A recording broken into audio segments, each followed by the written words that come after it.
Hello guys, আসসালামু আলাইকুম।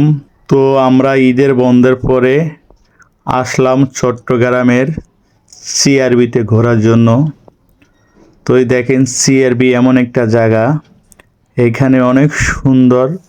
আর বিশেষ করে আমার পিছনে আমি যে রেন্ডি গাছের তলে দাঁড়ায় আছি, এই গাছগুলা চতুর্পাশে যতগুলা গাছ ক্যামেরাতে দেখা যায়, এই গাছগুলার আমার মনে হয় 150 থেকে 200 বছর বয়স হবে এই গাছগুলার। অনেক পুরানো এই গাছগুলা। আর এই জায়গাটা পুরাটাই অনেক গর্ত ছিল, তো কিছুটা বালু ফালায় এখন ভরাট হয়েছে, দেখতে অনেক সুন্দর। তো আমরা আসলাম দেখার জন্য সকালবেলা সিআরবিতে। তো এখন মোটামুটি তেমন একটা যানজট নাই, এখানে হালকা পাতলা মানুষ আছে, কিছু চটপটি পানি আচার শরবতের দোকান আছে এখানে। তো যখন 2টা 3টা বাজবে, তখন এখানে বিভিন্ন জায়গা থেকে এখানে লোক আসবে সময় কাটানোর জন্য। তারপরে এই যে আমি যেই জায়গাটায় দাঁড়ায় কথা বলতেছি, এই জায়গাটায় গান হবে, বিভিন্ন সঙ্গীত হবে এই জায়গায়।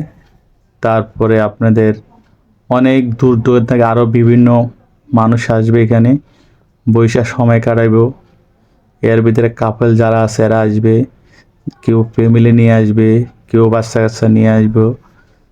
তারপরে আয়া এখানে সময় কাটাবে। আবার যখন রাতের 7টা 8টা হবে, তখন যার যার মতো করে তেতে বাসায় চলে যাবে।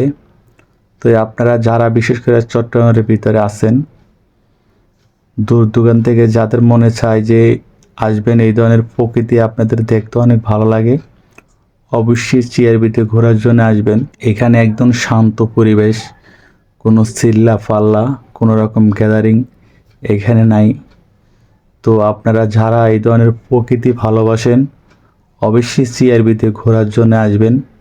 এখানে ঘুরতে আইলে বিশেষ করে এই ধরনের প্রাকৃতির সৌন্দর্য উপভোগ আপনারা খুব কাছ থেকে করতে পারবেন, কারণ এই জায়গাটাই এরকম উপভোগ করার মতন। তো বিশেষ করে আমরা ফার্স্ট টাইম এখানে ঘোরার জন্য আসলাম। আমি অনেক ভিডিওতে দেখছি, অনেক ব্লগারের, অনেক ইউটিউবারের ফেসবুকে, আমার কাছে অনেক ভালো লাগছিল ওই সময়। কিন্তু আমি বাস্তবে যখন আসলাম, তখন আমার কাছে আরও বেশি সুন্দর লাগছে। তো আপনারা যারা এই ধরনের প্রকৃতি ভালোবাসেন, অবশ্যই ঘোরার জন্য চট্টগ্রাম সিআরবিতে আসতে পারেন। এখানে আসলে আমার মনে হয় যে আপনারা অনেক সৌন্দর্য উপভোগ করতে পারবেন। তো আমরা আসছি অনেক দূর থেকে সিআরবিতে দেখার জন্য, তো আমাদের কাছে অনেক ভালো লাগলো। তো থ্যাংক ইউ সবাইকে আজকের মতন। যারা প্রকৃতি ভালোবাসেন, অবশ্যই আমাদের চ্যানেলটা সাবস্ক্রাইব করবেন। আল্লাহ হাফেজ সব।